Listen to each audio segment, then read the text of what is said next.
I want to look at the excellent document first. This might be overkill in some ways. There's a lot of information here. The student in particular who wrote this said that she found it very helpful to go into a lot of detail.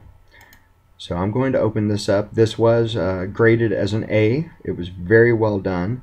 For the first week, when we covered Plato, Aristotle, and Horace, she gave a little bit of background information on each one of these writers. So the first section, a biography of Plato. The second section of her outline, she's discussing Republic Book 2, and she's got in each one parenthetical citations for the page numbers, wherever she's getting any of this information. Very thorough, very well done. We've got wonderful, wonderful documentation here. And then the third section, she's going into Republic Book 3. Again, wonderful, wonderful levels of detail here. Then Book 7, the Allegory of the Cave, which is probably the most important aspect of Plato.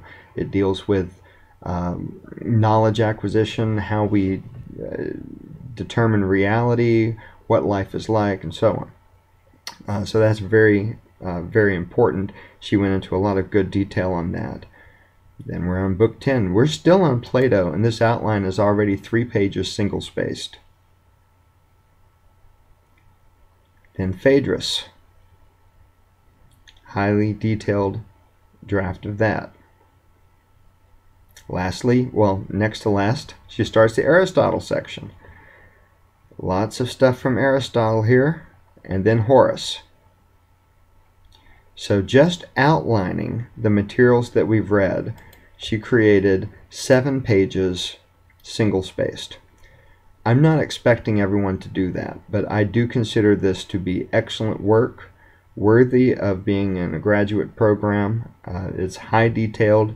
What this says to me is that she really took her time and that she understands the material. You can think of the outline in many ways as your notes for the material. Immediately after the outline, and again, this is the combined document, she would have posted all of this, or at least the vast majority of it, into the first discussion forum post for the week. And then her essay on Battlestar Galactica, where she's applying Plato's Allegory of the Cave to the television series Battlestar Galactica.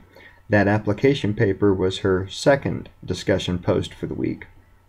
And she got some feedback, revised it a little, or sometimes substantially, and then put both documents in one file and uploaded that to Turnitin.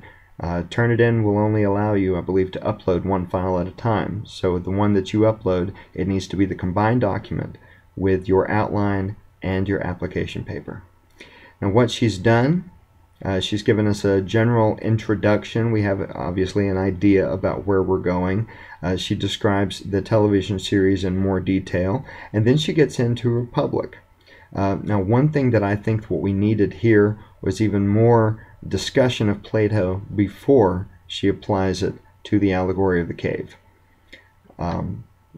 Right here, survival of the species depends upon education and aptitude, according to the Allegory of the Cave. I would expect, number one, a parenthetical citation there for the page number, and number two, more discussion and detail about exactly what Plato meant by that and how it's relevant.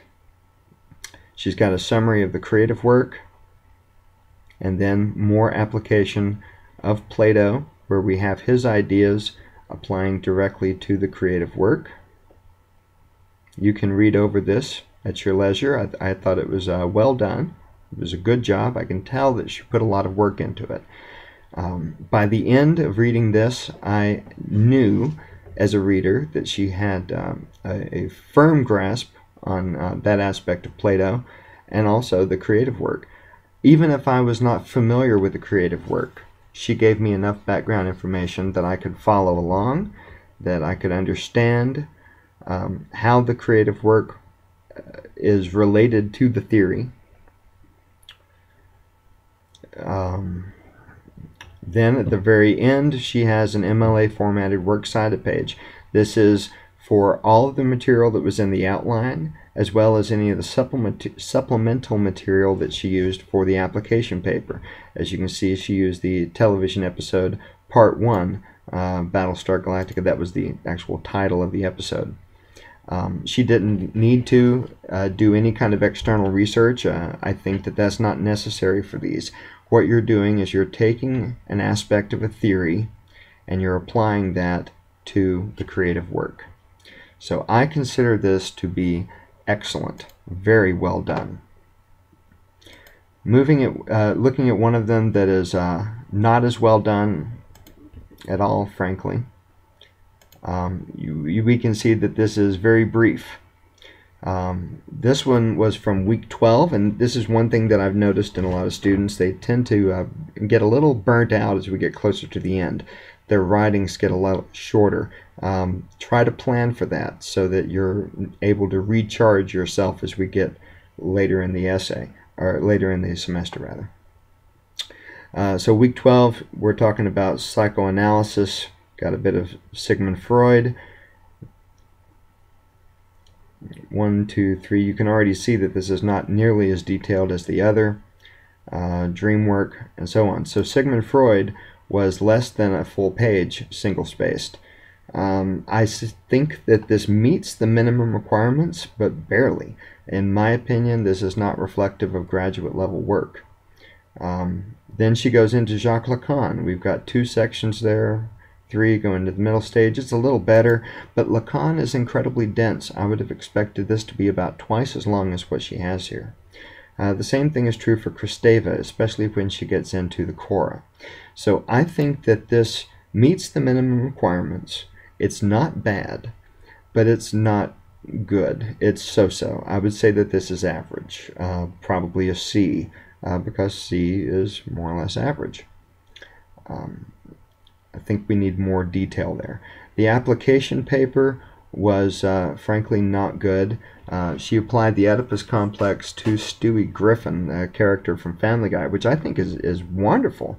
It's a brilliant application of the Oedipal complex, but in this it was surface level only. We didn't have a thorough understanding of what the Oedipus complex is, according to Freud. We only have just a couple of brief sentences about the Oedipal complex. I would expect this to be 2 or 3 paragraphs, so that we clearly understand the Oedipal complex, and then we clearly understand the character of Stewie Griffin and how that relates to the Oedipal dilemma. She has given us an example here, but again, this is only surface level. There's a lot more that could be said about Stewie and Oedipal dilemma, Oedipal drives, and so on.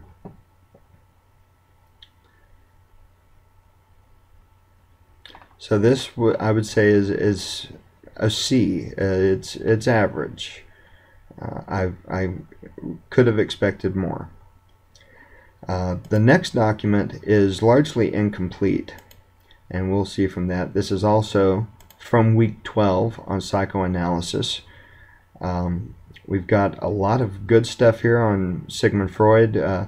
Your outline, I like it whenever it looks like an outline, as this is, but it doesn't have to follow the perfect outline structure. But this, to me, it looks nice. It looks like an outline. Chapter 6, we've got the dream work, the work of condensation, which is also important. We've got several quotes from Freud, which is okay. I think that additional summary of the material is going to be better than just name dropping and putting quotes in at different places. See here we've got some good summary and paraphrasing of the material. A lot on fetishism, so she clearly dedicated a lot of time to Freud, and that was it. She's missing all of Lacan and all of Kristeva. So this, as such, would be an F because it is nowhere near complete. Yes, she's got a lot of Freud here, but she's done 1/3 of the work that we needed for that week. The application paper, she applied it to Back to the Future, specifically taking on the Oedipal complex, which, as I gathered from this application paper, it's only Marty McFly and the sexual advances of his mother. But if you're familiar with the film, the mother comes on to Marty Marty does not come on to his mother. Marty resists. So I don't think that the Oedipal complex is really appropriate or applicable there. Tries to get into surface level only. There's a lot of summary of the film, which is okay. I think most of us have seen it. We need to give enough background information that we can follow along.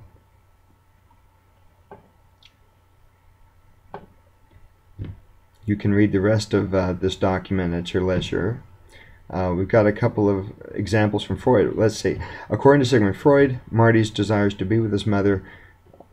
Typical dreams, we're missing some words here, it's not been very well polished. Quote, dreamt by adults that are accompanied by feelings of repulsion, which may also include horror and self-punishment.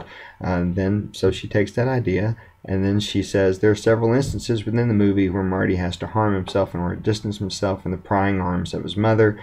I wasn't totally convinced with that. I didn't see examples where he harmed himself.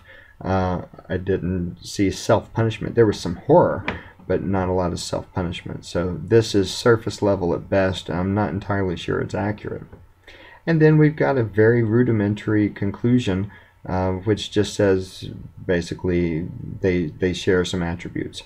So I don't think that this is really reflective of graduate level work either. I didn't have a good understanding of Freud as a result of reading this.